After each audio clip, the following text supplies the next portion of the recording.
mentality that you had and the mindset of going from struggling artist at times not knowing when your next dollar was coming to pay rent to now not having to worry about rent. You're going to Puerto Rico in a couple days for our project. Like, you're living the life is what it seems like. So just take us from like that point till now. How did you get there? Fast forward to today, you know, we're sitting in front of a $25,000 job, and these are becoming more and more frequent for you. What are some things that you do to not get complacent and to stay motivated as an artist?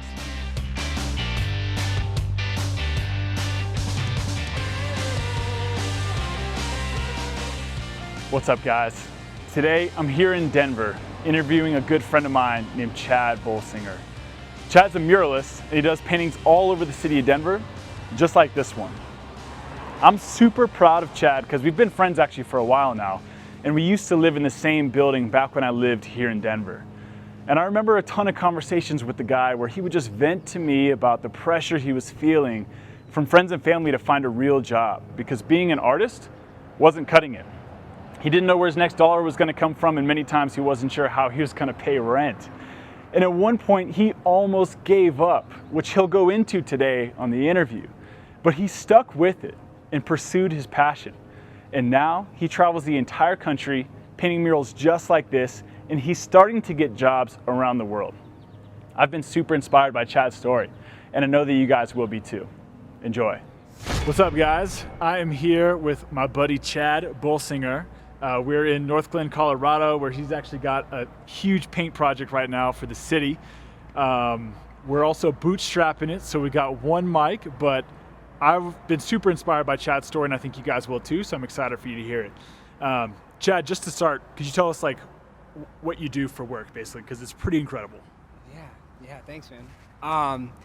So for work, I basically, I'm a muralist, an artist, a street artist. I kind of got going with tattoos, brought me into fine art. Fine art brought me into the world, and painting in tons of random places. And that's what led me here. And so this is a 300-foot tunnel, two-sided, so there's two walls, so it's like 600 feet, and it's been brutal, but I'm excited to finish. So yeah, I bet. Well, one of the reasons that I wanted to sit down with Chad today was just because he's, to me, a solid example of somebody who's exemplified growth in their life, just because him and I used to live in the same building. We went to college together, and then when we lived here in Denver, he was just trying to get his art career off the ground. And I remember multiple conversations with you where it was like, whether it was family or friends or just people who were pressuring you and saying, hey, is this really the right thing? Like, do you want to get out and look for a real job? And you were, I don't know if you were ever fully considering it, but I remember you were just lamenting over it at times. And so after having moved away for a couple of years, it's so inspiring to see that you're traveling the country now and it's working, right? Like, you're paying your bills. Yeah. So would love to just hear a little bit about that mentality that you had and the mindset of going from struggling artist at times not knowing when your next dollar was coming to pay rent to now not having to worry about rent. You're going to Puerto Rico in a couple days for our project. Like, you're living the life is what it seems like. So just take us from like that point till now. How did you get there? Well, Jake, there's a lot. I think there's a lot. There's a lot of gray space, a lot of in-between space, but, I knew that this dream was in my heart. I knew that I would fight for it. I knew that I would do anything possible in order to see it manifest. And so I think the faith was there the whole time, but like reality was not adding up with the dream. And so I think more than anything, I stayed low in terms of having a discipline where it's like I'm gonna paint for 6 to 8 hours a day, even when I'm not making money, or I'll take this project and do every project that I get to the best of my ability, and being faithful with like this small thing that I was given, then like a bigger project, a bigger opportunity would present itself.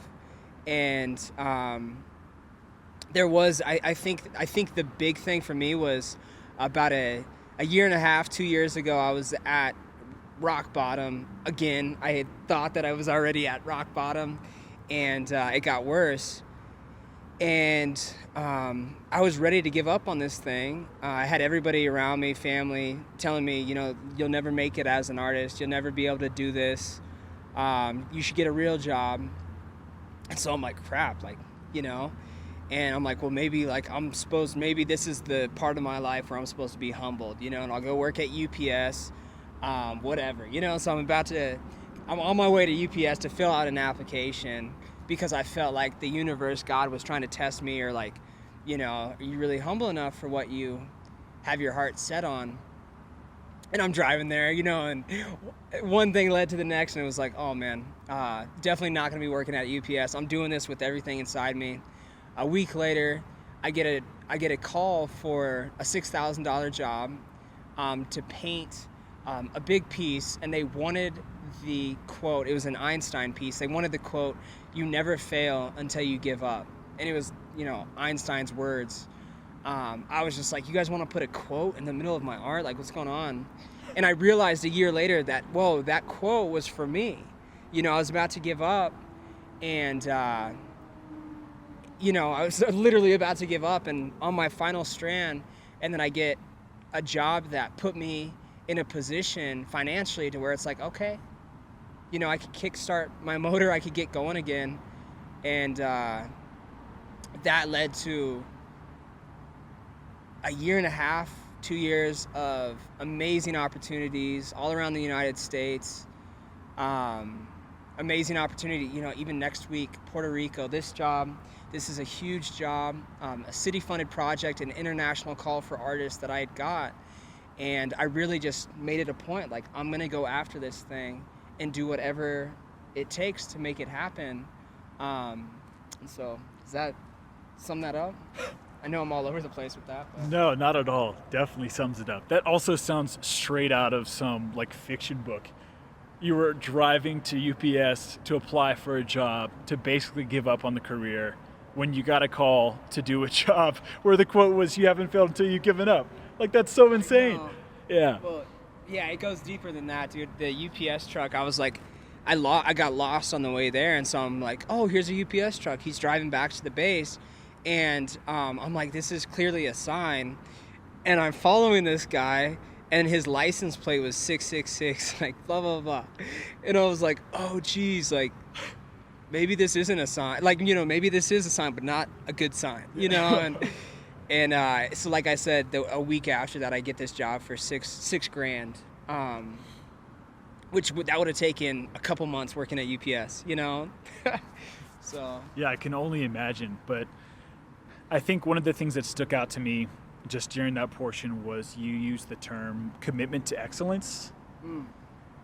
Is that something that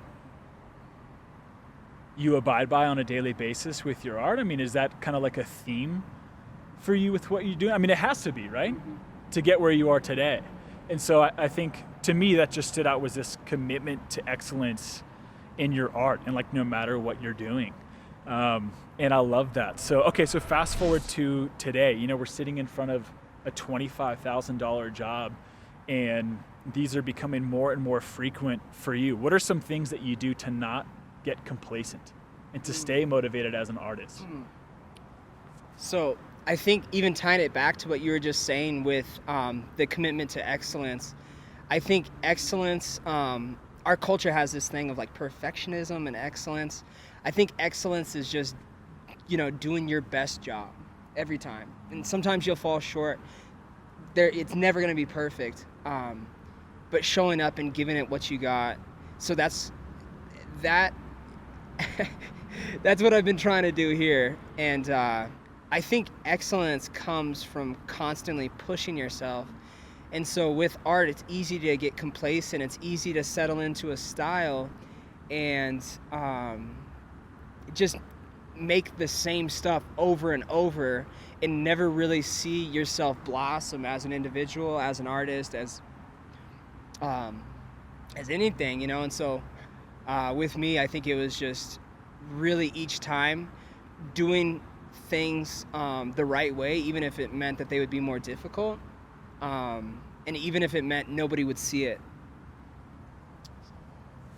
That's interesting that you said even if nobody would see it. You may or may not know this. I don't know how familiar you are with Steve Jobs, but I think one of the things that sets Apple apart and that has for decades is their commitment to excellence. And when they first started cranking out these computers, Steve Jobs was so adamant about making sure that the insides of the computers would be polished. And everybody else was like, this is an added cost because you're going to have to use the machines to polish the insides of these computers. Nobody will ever see it. Like, why would you bother? And he said, but we'll know that it's there. And so it just seemed like there was a deep-rooted commitment to excellence there, and it seems like it's something that you share. And like, would you say that that's a trait that's valuable for anybody else that's looking to grow in what they're doing? Like, do they need that, or that's just something that you happen to believe in? I think it comes back to integrity. And I'm not perfect by any means, and like, even with this tunnel, like there's been so many times where I'm like, man, I'm going to be done this week and I'm just going to rush through it, get done, get paid. I have other projects going on. I don't want to spend all my time here. But at the end of the day, it's like you have to do something that's going to stand the test of time. And I feel like for something to actually make it in this world, for something to actually produce good fruit, like expand, there needs to be that integrity there, and there needs to be that kind of like that foundation, so that you can build on top of that, and whatever you add on top of that could be cool, but if you're just doing the right thing, man, even though it doesn't always work at first, it does come back around, so.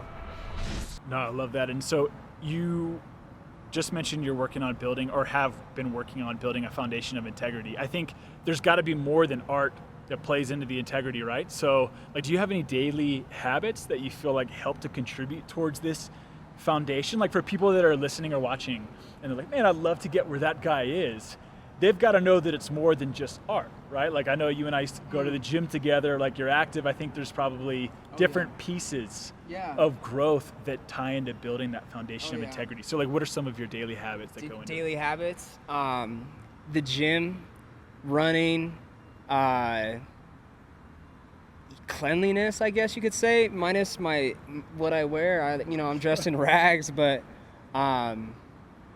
definitely health, like eating right,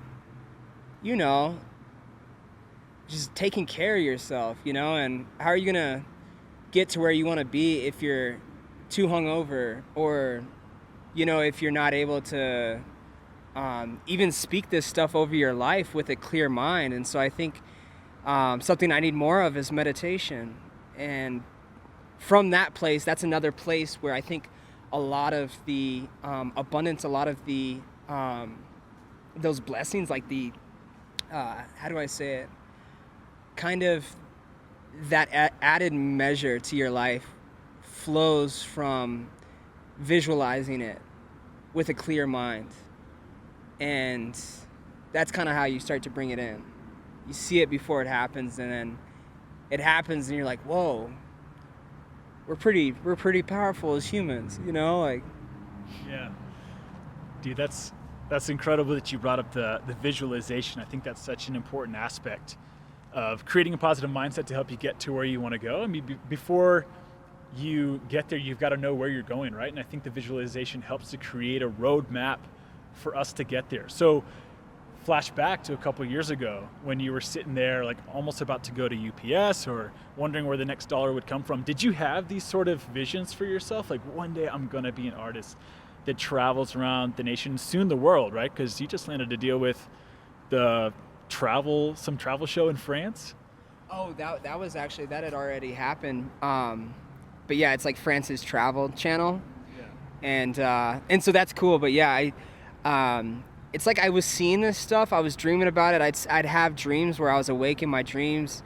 Stuff like that's kind of wild. But I think more than anything, it's just like having desires that are actually good. Like, we should be able to not have to worry about money. We should be able to walk with purpose and walk,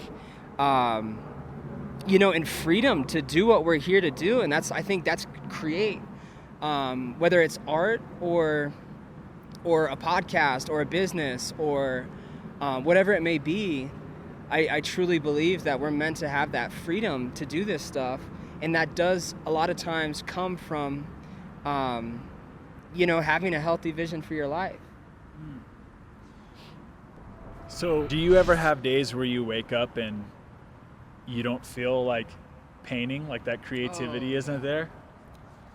People always ask, like, how do you get inspired? How do you stay inspired? How do you get excited about, whatever it may be?